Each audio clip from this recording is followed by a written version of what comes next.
ವಯೋವೃದ್ಧರಿಗೆ ಹೊದಿಕೆ ವಿತರಣೆ, ನಿರ್ಗತಿಕ ಕಡು ಬಡವರಿಗೆ ಆಹಾರ ವಿತರಣೆ ಮಾಡಿದ್ದೇವೆ. ನರಸಿಂಹಮೂರ್ತಿ ನಿರಂತರ ಅನ್ನದಾಸೋಹ ಸಮಿತಿಯ ಸಹಯೋಗದಲ್ಲಿ ನಿರ್ಗತಿಕ ಕಡು ಬಡವರಿಗೆ ಆಹಾರ ವಿತರಣೆಯ ಜೊತೆಗೆ ವಯೋವೃದ್ಧರಿಗೆ ಹೊದಿಕೆ ವಿತರಣೆ ಮಾಡಲಾಗಿದೆ. ಸ್ವಾಮಿ ವಿವೇಕಾನಂದರ ಜಯಂತಿಯ ದಿನದಂದು ಸದಾ ವಿಶೇಷ ಕಾರ್ಯಕ್ರಮಗಳನ್ನು ಆಯೋಜನೆ ಮಾಡುವ ಮೂಲಕ ಸಂಭ್ರಮಿಸುವುದು ನಮ್ಮ ತಂಡದ ಹೆಮ್ಮೆ ಎಂದು ಭಾರತ ರತ್ನ ಸರ್ ಎಂ ವಿಶ್ವೇಶ್ವರಯ್ಯ ಹಾಗೂ ಸ್ವಾಮಿ ವಿವೇಕಾನಂದರ ಸರ್ವತೋಮುಖ ಜನಸೇವಾಭಿವೃದ್ಧಿ ಟ್ರಸ್ಟ್ನ ಸಂಸ್ಥಾಪಕ ಅಧ್ಯಕ್ಷ ನರಸಿಂಹಮೂರ್ತಿ ತಿಳಿಸಿದರು.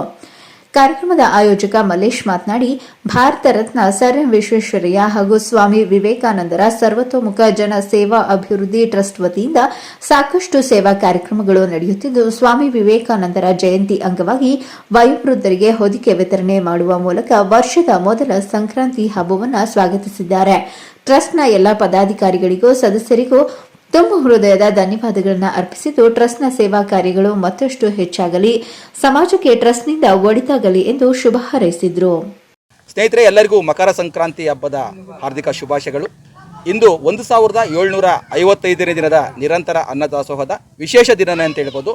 ಇಂದು ಭಾರತ ರತ್ನ ಸರ್ ಎಂ ವಿಶ್ವೇಶ್ವರಯ್ಯ ಹಾಗೂ ಸ್ವಾಮಿ ವಿವೇಕಾನಂದ ಸರ್ವತೋಮುಖ ಸೇವಾಭಿವೃದ್ಧಿ ಟ್ರಸ್ಟ್ನ ಸಂಸ್ಥಾಪಕರು ಹಾಗೂ ಅಧ್ಯಕ್ಷರಾದಂಥ ಶ್ರೀಯುತ ನರಸಿಂಹಮೂರ್ತಿ ಸರ್ ಅವರು ಹಾಗೂ ಆ ಒಂದು ಸೇವಾ ಟ್ರಸ್ಟ್ನ ಎಲ್ಲ ಪದಾಧಿಕಾರಿ ಮಿತ್ರರು ಇಂದು ನಮ್ಮ ಅನ್ನದಾಸೋಹದಲ್ಲಿ ವಿಶೇಷ ಕಾರ್ಯಕ್ರಮವೊಂದು ಸಂಕ್ರಾಂತಿ ಹಬ್ಬದವಾಗಿ ಹಮ್ಮಿಕೊಂಡಿದ್ದು, ವಯೋವೃದ್ಧರಿಗೆ ಹೊದಿಕೆ ವಿತರಣಾದಾನಿಗಳಾಗಿ ಹಾಗೂ ನಮ್ಮ ಒಂದು ಹಸಿದವರಿಗೆ ಅನ್ನ ನೀಡುವಂಥ ನಿರಂತರ ಕಾರ್ಯಕ್ರಮಕ್ಕೆ ಇಂದು ಸಹಾಯಸ್ತ ನೀಡಿ ತಮ್ಮ ಸಮಾಜಮುಖಿ ಕಾರ್ಯಕ್ರಮವನ್ನು ಇಲ್ಲೂ ಸಹ ನಮ್ಮ ಜೊತೆ ನಿರಂತರವಾಗಿ ನಮಗೆ ಸಹಾಯಸ್ತ ನೀಡ್ತಾ ಬಂದಿದ್ದಾರೆ. ಅವರಿಗೆ, ಅವ್ರ ಕುಟುಂಬದವ್ರಿಗೆ ಹಾಗೂ ಆ ಒಂದು ಸೇವಾ ಟ್ರಸ್ಟ್ನ ಎಲ್ಲ ಪದಾಧಿಕಾರಿ ಮಿತ್ರರಿಗೆ ಈ ಒಂದು ಅನ್ನದಾಸೋಹ ಸಮಿತಿಯ ವತಿಯಿಂದ ಹೃದಯಪೂರ್ವಕ ಧನ್ಯವಾದಗಳನ್ನು ಸಲ್ಲಿಸ್ತಾ ಇದ್ದೀವಿ ಹಾಗೂ ಮಕರ ಸಂಕ್ರಾಂತಿ ಹಬ್ಬದ ಶುಭಾಶಯಗಳು ಸಲ್ಲಿಸ್ತಾ ಇದ್ದೀವಿ. ಸ್ನೇಹಿತರೆ, ನರಸಿಂಹಮೂರ್ತಿ ಸರ್ ಅವರು 2 ವರ್ಷಗಳಿಂದ ನಿರಂತರವಾಗಿ ಯಾವುದೇ ಒಂದು ಬಡ ವಿದ್ಯಾರ್ಥಿಗಳಿಗೆ ಸರ್ಕಾರಿ ಶಾಲಾ ಮಕ್ಕಳಿಗೆ ಏನು ಬ್ಯಾಗು ಮತ್ತು ಕಲಿಕಾ ಪರಿಕರಣಗಳನ್ನು ಇರ್ಬೋದು, ವಯಸ್ಸಾದಂಥವ್ರಿಗೆ ಬಟ್ಟೆ ಆಗಲಿ ಮತ್ತು ಹೊದಿಕೆಗಳನ್ನಾಗಲಿ ಹಾಗೂ ಅನ್ನ ಮತ್ತು ಹಸಿದವರಿಗೆ ಅನ್ನ ನೀಡುವಂಥ ಕಾರ್ಯಕ್ರಮಗಳನ್ನು ನಿರಂತರವಾಗಿ ನಡೆಸ್ಕೊಂಬರ್ತಾ ಇದ್ದಾರೆ. ಅವರಿಗೆ ಭಗವಂತ ಇನ್ನಷ್ಟು ಆಯುರಾರೋಗ್ಯ ಕೊಟ್ಟು ಇನ್ನೂ ಇಂಥ ಸಮಾಜಮುಖಿ ಕಾರ್ಯಕ್ರಮಗಳನ್ನು ನಡೆಸುವಂಥ ಶಕ್ತಿ ನೀಡಲಿ.